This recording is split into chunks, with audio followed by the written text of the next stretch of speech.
말씀드립니다. 아멘. 여러분 반갑습니다. 세상의 많은 사람들 중에 우리가 이렇게 만난 것은 예수님을 믿는 인연으로 이렇게 만났고, 그것도 우리 또 성공의 신자로서 이렇게 만났다는 게 보통 인연이 아니죠. 또 이거 성공회 안에서도 안양교회 교인으로서 만나서 이게 신앙생활을 해 나간다는 것이 제가 가만 생각해 보니까 보통 인연이 아니에요. 그래서 아직 하여간 참 고맙게 생각하시고 함께 신앙생활을 해 나갔었으면 좋겠습니다. 오늘은 날씨가 너무 화창하고 연휴라서 많은 분들이 교회를 빠진 거 아닌가 했는데 나올 분들은 다 나오셨네. 관할 사제도 없고 하니까 됐다 하고 그냥 빠진 거 아닌가 싶은데, 어쨌든 이런 날은 놀러 가기도 좋고요. 또 제가 생각하기엔 주님 앞에 나와서 기도하고 예배 드리기도 참 좋은 날이라고 생각합니다. 오늘 여기 나오신 분은 특별한 은총을 받으신 분들이라고 생각해서 여러분들에게 하나님의 크신 축복이 함께 하시기를 바랍니다. 혹시 오늘 아침에 쌀이 없어서 밥을 못해 먹고 온 사람이 있어서 배가 고픈 사람이 있습니까? 없지요? 제가 그런 분이 계시면 제가 밥을 살라고 합니다. 그런데 제가 보기에는요, 우리 모두는 다 배고픈 사람들이에요. 내가 배가 고픈지 안 고픈지를 모르고 살아갈 뿐이지 여러분들은 다 배고픈 사람들이에요.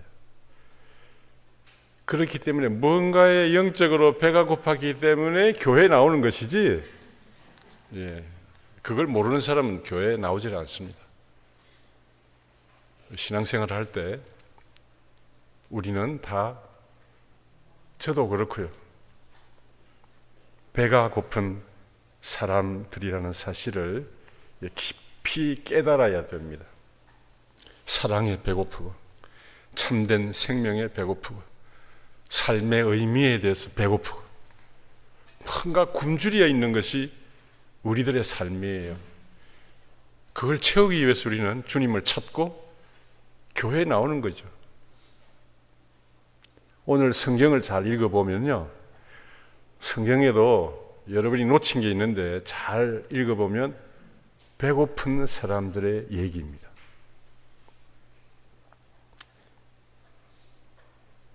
티베리아 호숫가에서 고기 잡이를 나갔던 일곱 제자들의 얘기가 나오는데요, 이 예수님을 따랐던 제자들은 너무나 끔찍하고 무서운 일을 당했죠. 자신들이 믿고 따르던 예수님께서 사형 은도를 받으시고 십자가에서 처참하게 돌아가셨습니다. 그래서 모두들 너무나 충격을 받았습니다.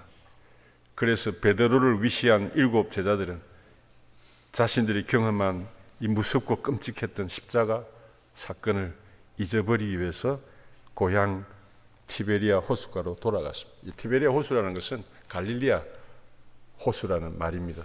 같은 호수인데 다른 이름으로 불리는 거예요.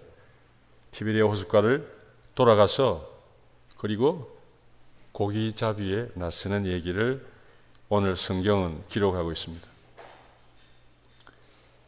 그래서 그들은 배를 타고 고기를 잡으러 나갔지만 그날 밤에는 한 마리도 잡을 수가 없었어요.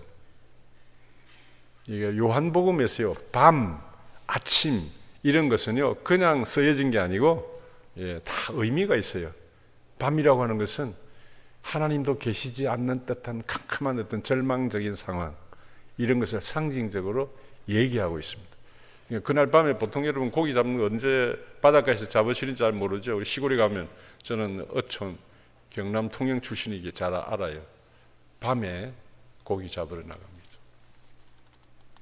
그날 밤에 제자들은 고기를 잡으러 나갔지만 밤새도록 애를 썼지만 한 마리도 잡지 못했다고 성서는 기록하고 있습니다.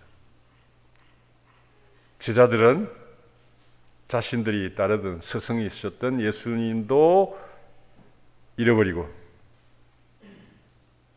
고기잡이에도 실패한 최악의 상황에 처하게 된 캄캄한 밤이었습니다. 밤새도록 잠 못 자고 아무것도 먹지 못하고 죽도록 일해도 아무런 성과도 없는 절망적인 상황에 부딪힌 것이죠. 바로 그때 부활하신 예수님이 호숫가에 나타나셨습니다. 밤이 지나고 동이 트올 아침 무렵이었죠. 새로운 부활의 아침이 동트오는 때였다고 성서는 기록하고 있습니다. 부활하신 주님께서는 제자들에게 뭘 좀 잡았느냐 하고 물으셨고 제자들은 아무것도 못 잡았습니다. 그러자 예수님은 배 오른편에 그물을 던져보아라 하고 말씀하십니다. 그랬더니 그물로 끌어올릴 수 없을 정도로 많은 고기가 잡혔다고 성서는 기록하고 있습니다. 이것은 부활하신 주님과 함께 새로운 길을 걸어가는 제자들의 삶에는 이렇게 풍성한 결실이 있다는 것을 이 상징적으로 얘기해주고 있는 것이죠. 바로 그때 예수님의 사랑을 받던 제자가 저분은 주님이십니다 라는 충격적인 말을 합니다.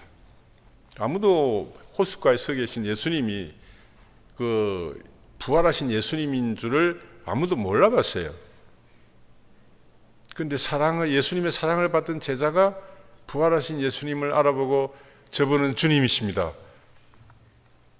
하고 그렇게 얘기하거든요. 이 오늘날 살아가는 우리들 신앙인들에게도 마찬가지인데 이 부활 사건은요, 부활하신 주님께서 살아나셨을 뿐 아니라 우리와 함께 하시고 이제는 우리의 주님이 되셔서 우리의 삶을 돌보시고 우리의 삶을 인도하신다는 것을 성서는 끊임없이 얘기해 주는데 우리가 잘 몰라요, 그걸. 이게 이제 우리 신앙의 선전의 문제입니다. 그런데 여기 성서에 나오는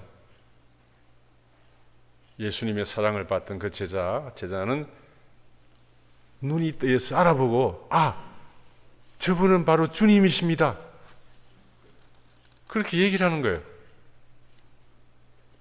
이 말을 들은 베드로는 옷을 입은 채로 물속에 뛰어들어 호숫가에 서 계신 예수님께로 헤엄쳐 갑니다. 그러는 사이에 제자들은 그물을 끌어올려 호숫가로 가보니 많은 고기를 잡아서 호숫가로 가서 보니 그곳에는 숯불이 타고 있었고 생선과 빵이 놓여 있었습니다. 예수님께서 제자들에게 와서 아침을 들어라 하고 말씀하셨습니다. 제자들은 그분이 바로 당신은 누구십니까 하고 묻는 사람이 아무도 없었다고 그래요. 그때 그들은 다 눈이 뜨여서 바로 이분이 부활하신 주님이시구나 하는 것을 너무나 분명하게 알았기 때문에 아무 소리도 하지 않습니다. 오병이의 기적을 통해 굶주린 사람들의 배고픔을 채워주셨던 주님께서 이제는 7 제자들에게 풍성한 양식을 제공하시는 장면이 오늘 복음 말씀의 감동적인 장면입니다. 밤새도록 애를 썼지만 고기 한 마리 잡지 못하고 피곤하고 지치고 배고픈 그들에게 숯불과 생선과 빵이 의미하는 것은 우리가 여러 가지로 생각해 볼 수 있어요. 생명의 양식이 부활하신 주님으로부터 이제 풍성하게 공급되고 하나님의 사랑이 그들에게 공급된다는 사실을 성서는 상징적으로 얘기해 주고 있습니다. 그래서 그들은 이제 부활하신 주님을 만나고 생선과 빵을 주님으로부터 받아 먹으면서 그들의 존재는 새로운 존재로 변화되기 시작하는 거죠. 오늘 아침 우리는 이 성찬에 초대받았습니다. 이 성찬에서 우리가 먹고 마시는 것은 무엇입니까? 삶의 의미에 굶주리고 삶에 지친 우리들은 부활하신 주님으로부터 사랑과 생명의 양식을 공급받는 거예요. 와서 아침을 들어라 하신 주님의 말씀을 우리는 깊이 마음속에 새기면서 이 성찬에 참여하셔야 해요. 베드로를 포함한 7 제자들은 많은 실패와 내면의 갈등을 이겨내고 마침내 부활하신 주님을 만나는 위대한 신앙의 체험을 합니다. 그리고 예수님께서 걸어가신 그 길이 참혹한 실패의 길이 아니라 생명과 부활의 길이라는 사실을 깊이 깨달아갑니다. 그러면서 베드로의 삶은 변해가요.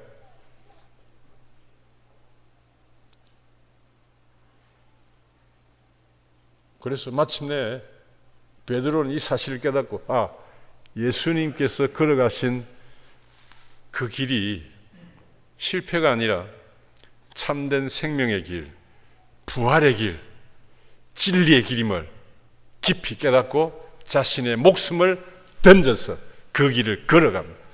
위대한 신앙의 길을 걸어가요. 놀라운 변화가 일어납니다.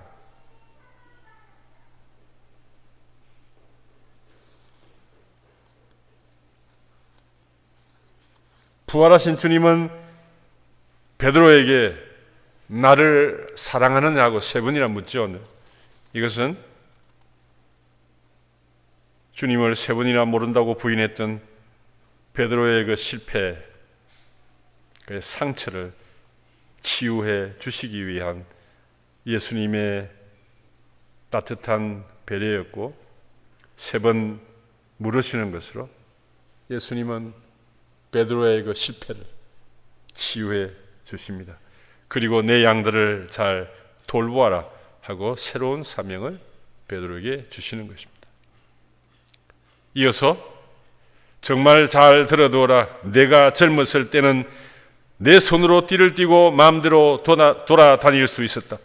그러나 이제 나이를 먹으면 그때는 팔을 벌리고 남이 와서 허리를 묶어 내가 원하지 않는 곳으로 끌고 갈 것이다 하고 말씀하시면서 너는 나를 따라라 하고 말씀하셨습니다.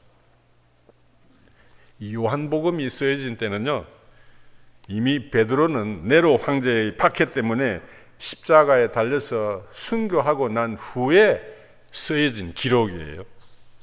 베드로가 죽은 후에 쓰여졌기 때문에 베드로가 어떤 일을 하다가 죽었는지를 오늘 요한복음은 잘 기록하고 있습니다.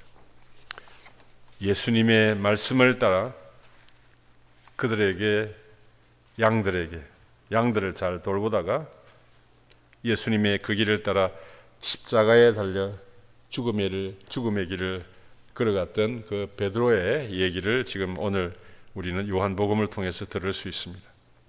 그렇게 죽음을 무서워하며 도망가던 베드로, 주님을 모른다고 3번이나 부인하며 거짓말을 하던 베드로, 옛날처럼 다시 고향으로 돌아가 고기나 잡고 살겠다고 티베리아 호숫가로 돌아갔던 베드로, 그런 베드로가 부활하신 주님을 만나는 체험을 한 후에 새로운 생명의 길, 변화된 새로운 길을 그는 걸어갑니다. 목숨을 바치면서까지 부활하신 예수님을 세상에 전하고 그 길을 걸어가는 거죠. 처음에는 베드로도 우리처럼 부활하신 주님을 잘 몰랐어요. 그러나 결국 베드로는 하나님의 크신 은총으로 눈을 뜨게 되고 참된 신앙의 길을 걸어갑니다. 오늘 서신은요, 사울이 바울로 변화되어 가는 과정을 기록하고 있는데요, 바울도 부활하신 예수님을 몰랐어요. 그래서 예수를 믿는 사람들을 박해했던 사람인데 부활하신 예수님을 만나고 나서 전혀 다른 사람으로 변화되어 갑니다. 이제는 거꾸로 예수님을 위해 자신의 목숨을 바치는 사람으로 변화되어 자신의 생명을 바칩니다. 어떻게 해서 이런 변화가 일어날까요?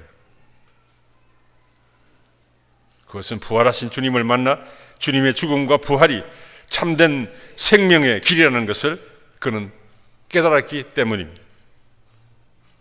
오늘 우리가 읽은 사도행전을 조금 더 읽어보면 바울의 눈에서 피늘이 떨어지면서 다시 보게 되었다.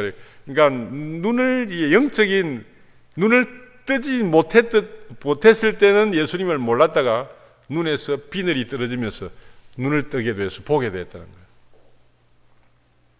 이 신앙에서 본다는 것은 어떤 사실을 본다는 것은 이게 눈으로 이렇게 본다는 것은요, 신앙에서요 뭘 얘기합니까? 깨닫는 것을 의미합니다. 깨닫는다는 것은 체험한다는 말입니다. 부활하신 주님을 보았다는 말은 주님을 만나는 체험을 했다는 말입니다. 눈을 뜨고 주님을 만나고 주님과 동행하는 삶을 살아가는 사람은 서서히 혹은 급격하게 그 사람의 삶이 변합니다. 지난주에 제가 강화 윤신부님 좀 보러 갔다 왔어요. 하도 전화를 해가지고 뭐 교회들이 많이 늘어난다고 저에게 자랑을 하길래, 야, 내 자랑 들으러 내가 갈 테니까 기다려. 윤신부 보고 왔어요. 그때 뭐 이런저런 얘기를 한참 하고 그냥 그러더라고요. 그곳에 이진식 신부라고 저 흥왕리에 지금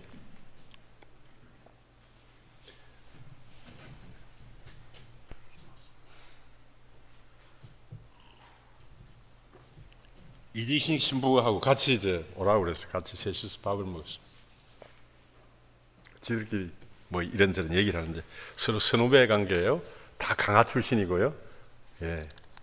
그러면서 이진식 신부가 하는 얘기가, 학교 동창들을 만나면 진씨가 네가 신부가 된 건 그래도 내가 좀 이해가 가는데 저 병아기가 신부 됐다는 건 도저히 나 이해가 안 된다.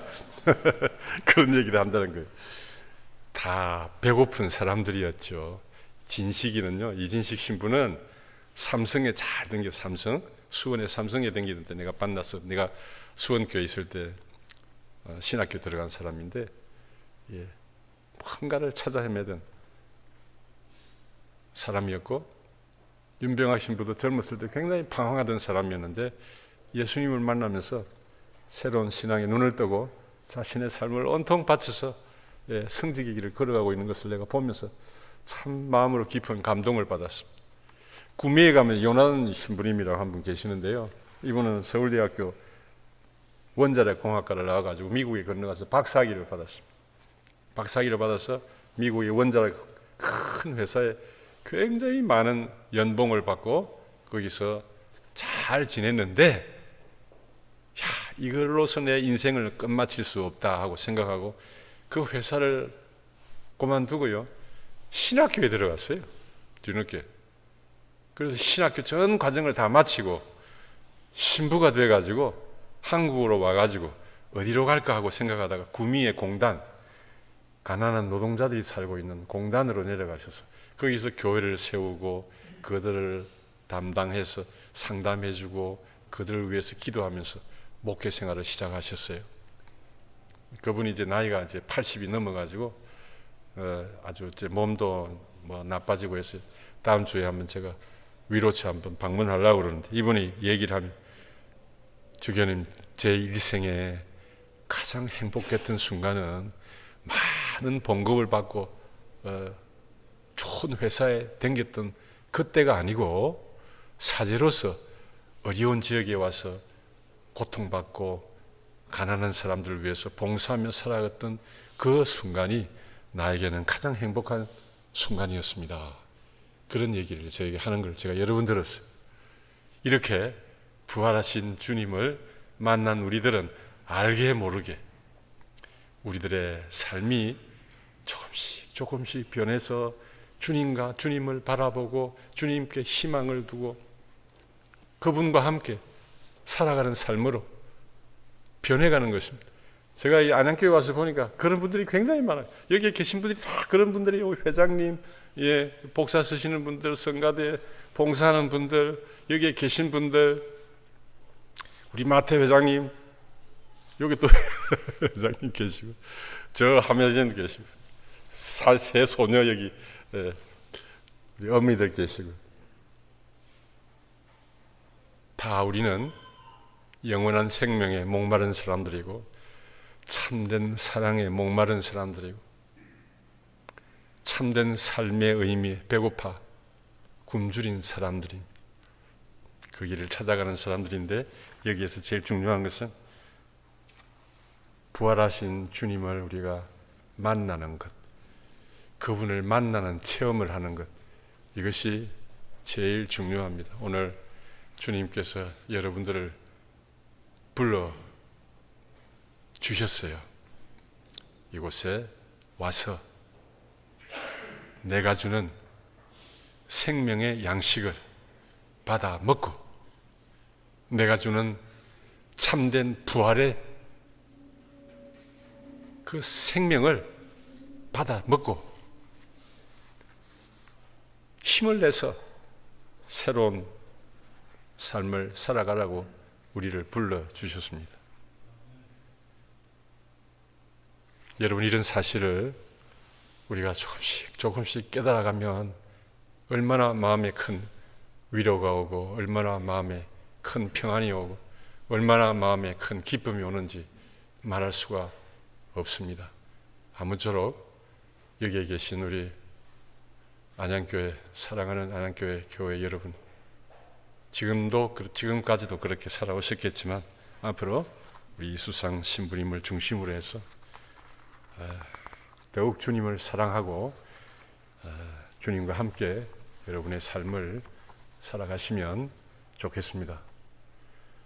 참으로 감사드리고, 여러분을 만난 것을 저는 참 고맙게 생각하고, 함께 주님께서 부르시는 신앙의 길을 끝까지 힘차게 잘 걸어가시기를 주님의 이름으로 간절히 축원합니다.